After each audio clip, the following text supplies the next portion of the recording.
राधे राधे दोस्तों। आज हम आपको वृंदावन की चींटियों की प्रेरक कहानी सुनाने जा रहे हैं, जो कि एक सच्ची घटना पर आधारित है।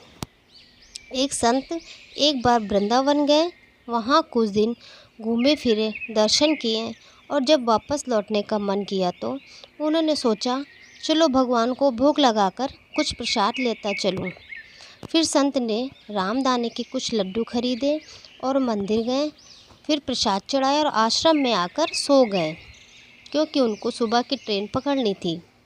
अगले दिन ट्रेन से चले। सुबह वृंदावन से चली ट्रेन को मुगल सराय स्टेशन तक आने में शाम हो गई।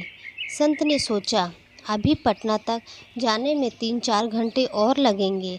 भूख लग रही है। मुगल सराय में ट्रेन आधे घंटे रुकती है। चलो हाथ पैर धोकर शाम का वंदन करके कुछ खा पी लिया जाए। संत ने हाथ पैर धोया और लड्डू खाने के लिए डिब्बा खोला। उन्होंने देखा लड्डू में चींटे लगे हुए थे। उन्होंने चींटों को हटाकर 1-2 लड्डू खा लिए। बाकी बचे लड्डू प्रसाद बांट दूंगा, ये सोचकर छोड़ दिए। पर कहते हैं ना, संत हृदय नवनीत समाना। बेचारे को लड्डुओं से अधिक उन चींटों की चिंता सताने लगी। सोचने लगे, ये चींटे वृंदावन से इस मिठाई के डिब्बे में आए हैं।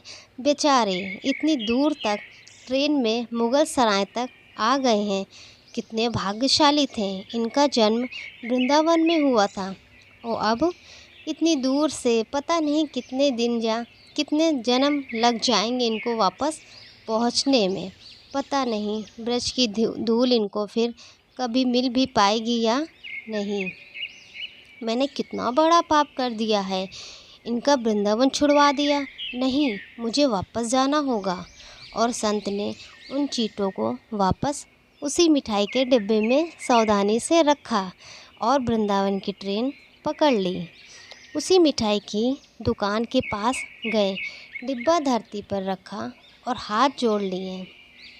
मेरे भाग्य में नहीं कि तेरे ब्रज में रह सकूं, तो मुझे कोई अधिकार भी नहीं है कि जिसके भाग्य में ब्रज की धूल लिखी है उसे दूर कर सकूं।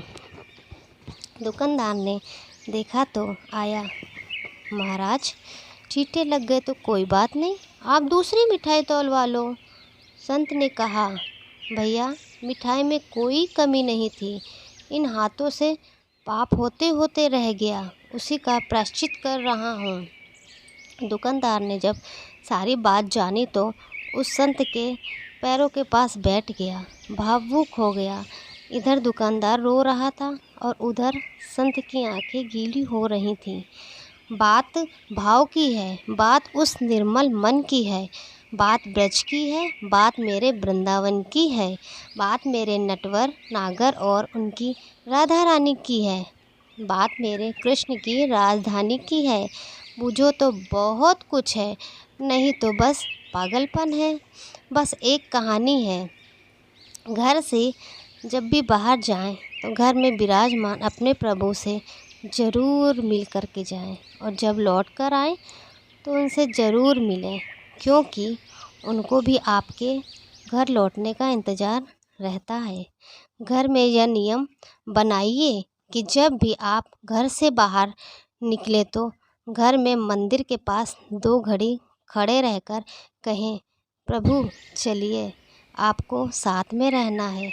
ऐसा बोलकर ही घर से निकलें, क्योंकि आप भले ही लाखों की घड़ी हाथ में क्यों ना पहने हो, पर समय तो प्रभु के हाथ में ही है ना। जय श्री राम।